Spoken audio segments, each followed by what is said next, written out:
Mister Trump, যুদ্ধ মাত্র শুরু। এখন আপনি কিভাবে শান্তির কথা বলতে পারেন? আমরা এমন কঠোরভাবে আপনার বিরুদ্ধে ব্যবস্থা নেব যাতে আপনার দায়িত্ব জ্ঞানহীনতার পরিণতি স্পষ্টভাবে বোঝা যায়। এই কথা বলেছিলেন ইরানের একটি টেলিভিশন প্রোগ্রামের উপস্থাপক। ইরান ইন্টারন্যাশনালের সরাসরি সম্প্রচারে এই তথ্য প্রকাশিত হয়। যুক্তরাষ্ট্রের হামলার প্রতিক্রিয়ায় ইরানের প্রভাবশালী কট্টরপন্থী আইন প্রণেতা হামেদ রাশাই উল্লেখ করেন, এই নিন্দনীয় কাজের যথা উপযুক্ত ও জোরালো জবাব দেওয়া হবে। আরেকদিকে ইরানের সরকারি টেলিভিশন থেকে জানানো হয়, এখন থেকে ওই অঞ্চলের প্রতিটি আমেরিকান সামরিক ও বেসামরিক সদস্যকে হামলার বৈধ লক্ষ্য হিসেবে বিবেচনা করা হবে।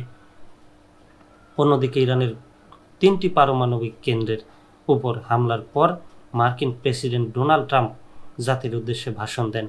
তিনি বলেন, ইরানকে অবিলম্বে শান্তি প্রতিষ্ঠার পথে আসতে হবে, নতুবা তারা আরও বড় ধরনের আক্রমণের মুখোমুখি হবে। স্থানীয় সময় শনিবার রাত 10টায় হোয়াইট হাউস থেকে দেওয়া ভাষণে ট্রাম্প আরও জানান, আমি আজ রাতে ঘোষণা করতে পারি, ইরানে হামলা ছিল অসাধারণ সামরিক সাফল্য।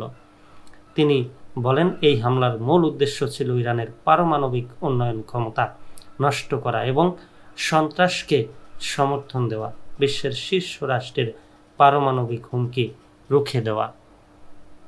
এ হামলার পর ইসরায়েলের প্রধানমন্ত্রী বেনিয়ামিন নেতানিয়াহু ট্রাম্পকে অভিনন্দন জানান।